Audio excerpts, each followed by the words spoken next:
So we're back at Six Flags over Georgia. This is the first day that they've been open since the shutdown, post-quarantine, PQ we'll say.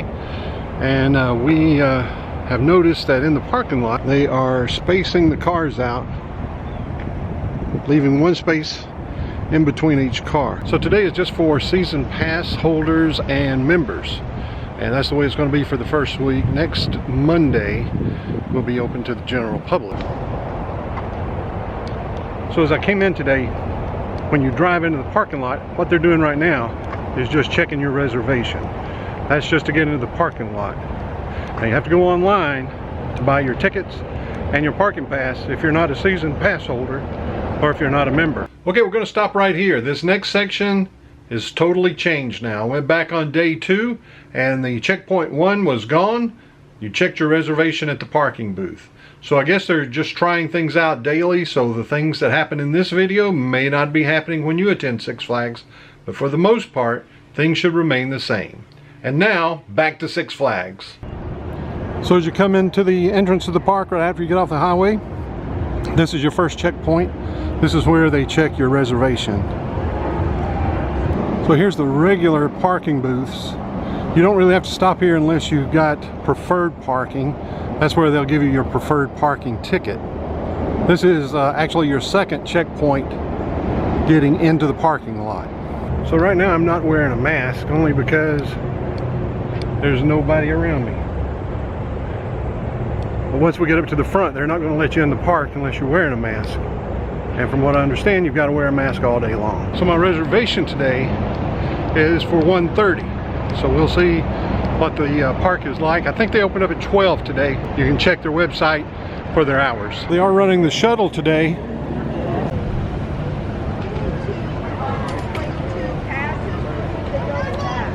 So it looks like after they unload the shuttles, they wipe down the seats. So that's good. So right now I'm donning the mask so we can get entrance to the park. So this is where they're going to be doing the temperature screening, which is where the ticket booths are, or were. They built this whole thing here. So right now this is what the entrance to Six Flags looks like.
So we'll ride the Monster Mansion.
And just like we saw out front, looks like they've cut all their fountains off.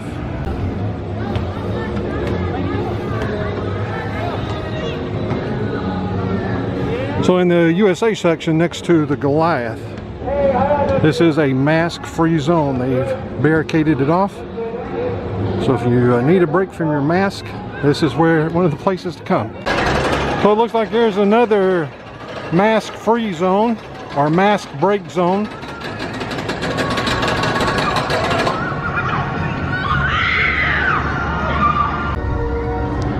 So here's another mask break zone over in Metropolis. The only difference between this one and the other ones is this one's in the blazing sunshine. So this area down here by the Rabun Gap train depot, of course the train is closed, but this whole area right here is a mask-free zone. So just a couple of things I've noticed today. Everyone, pretty much I'd say 99% of the people that are here today are wearing masks. Everybody's taking precautions, they're obeying the distances and the lines. There's plenty of hand sanitizers all over the park, unlike the first weekend in March when I came out. Only saw just a handful of them. Today they're everywhere. They're pretty much at every ride line. They are just located randomly throughout the park. There's even a few hand washing stations too throughout the park. So about the mask, you've heard it from other vloggers that have done theme parks. They are extremely hot. Georgia is a hot and humid place. Six Flags Over Georgia is not any different from Universal Orlando. So I was wearing kind of a throwaway paper mask today, and it becomes very uncomfortable, very hot, very moist. Yeah. The saving grace in all this is they do have these mask-free zones that you can swing into, take your mask off, sit, and rest for a little bit. One of the other small complaints I have, pretty much all the roller coasters that require you to purchase a locker rental, those are the ones that are open. Batman is closed down because of the reconstruction in Gotham City. The Mindbender is closed until 2021. So that leaves you the Cyclone that you have to rent a locker for.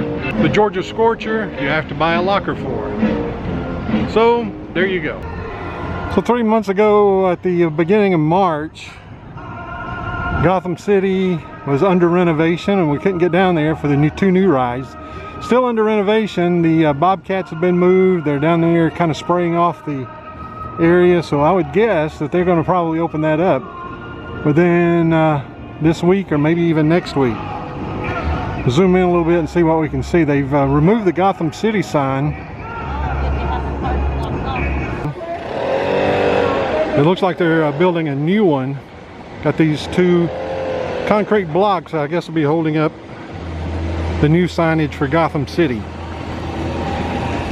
And from this view we can actually kind of get a glimpse a little closer of what's going on there.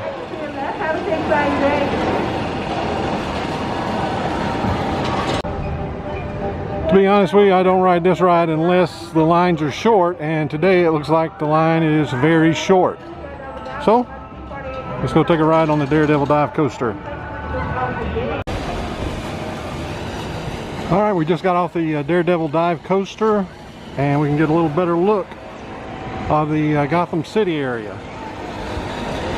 Got some new pavement down there. Looks like maybe the wall that was surrounding the Batman ride has been removed. Hands up, hands up. Also from this vantage point we can see the refurb that's going on the Mindbender. It's scheduled to reopen 2021, so I don't guess we'll be riding that this year.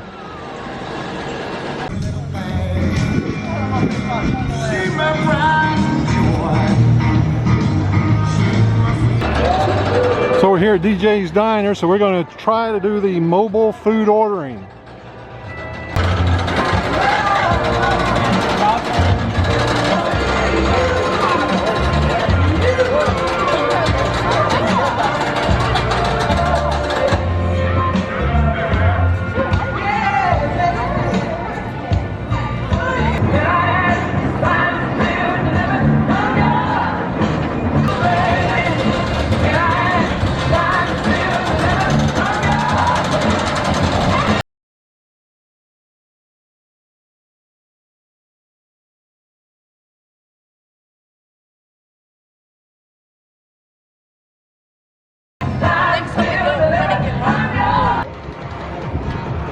So the Great American Screen Machine is open today. It does look like that they've got a lot of the track replaced, but then the last half doesn't look like it has been replaced. So I really don't know if it's going to be real rough or not. I asked the ride attendant if she has ridden it, and she said nope. She knows it was rough before, but doesn't know if it's still rough.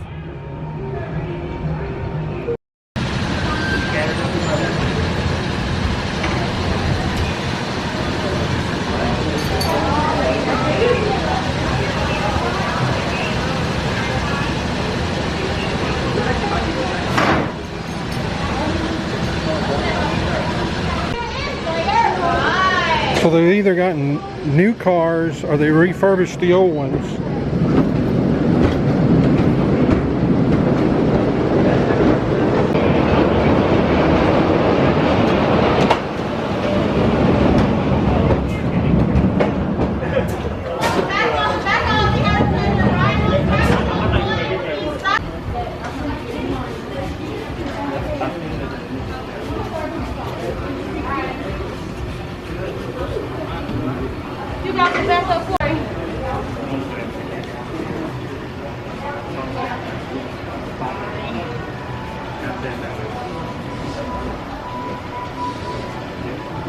So you can see behind me the Great American Screen Machine just got off the ride.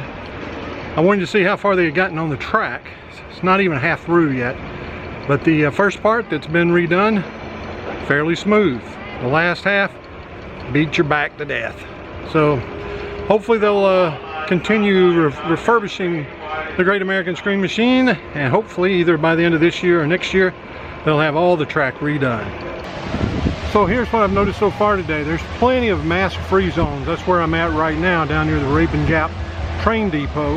So let me preface this by saying Six Flags can change things day to day. This is actually the first day that they've opened up to pass holders and members, and today the crowds were extremely low. There are plenty of mask-free zones. All are pretty much sheltered or covered, except for maybe one over by Metropolis. That's out in the blazing sunshine. I did have a little bit of an issue with the mobile ordering for food, but what happened there was, I guess when I came in the park, they didn't scan my badge properly, so it didn't look like I was in the park, so my food plan wasn't working right. So once I went back to the front gate, they scanned my pass again, everything was good there. Lines for rides, pretty much non-existent. There's short lines, and most of those are basically because they're cleaning the rides. I was in line for the Screen Machine. They sanitized the line while I was there, and after every run they sanitized the train car. All through the park today I've been seeing people wipe down benches. Anything that people can touch, they've been wiping those down, so they've been doing a really good job on that. There's plenty of markings in the queue lines to keep you 6 feet apart. I actually would say I'm a little over 6 feet tall, and I would say the markings in the line are probably right around 6.5 to 7 feet in distance apart. Getting into the park, you had 2 checkpoints coming into the parking lot. The first checkpoint, they check your reservation, which will either be on your phone or you'll print off on a piece of paper. The second checkpoint was where the normal parking gate is. When you come in, they've done away with the queue lines where you used to purchase tickets. As you walk in there, the first little section will take your temperature. The next section you go through is basically a metal detector. I was pulled over there and they had to search my bag because I carried a battery pack for my phone. So apparently that made them question what I had in my bag, so I had to open my bag up. A police officer looks in the bag and then sends you on your way. Then when you come through the front gate, you need to show them your pass if you're a season pass member, or if you're a membership, or if you've got a ticket. They're still checking those normally at the front gate. That's where I kind of ran into an issue, because when I came through they did actually scan my pass, but apparently it didn't register. So when I tried to use my meal plan, it didn't work. All in all, it's been a great day at Six Flags Over Georgia. It looks like there may be a storm coming up, so we're going to head out of the park. If you like what you saw today, then hit that like button. If you want to see more content and be notified, hit subscribe. It's absolutely free. And don't forget to leave comments down below. So until next time, the road is closed.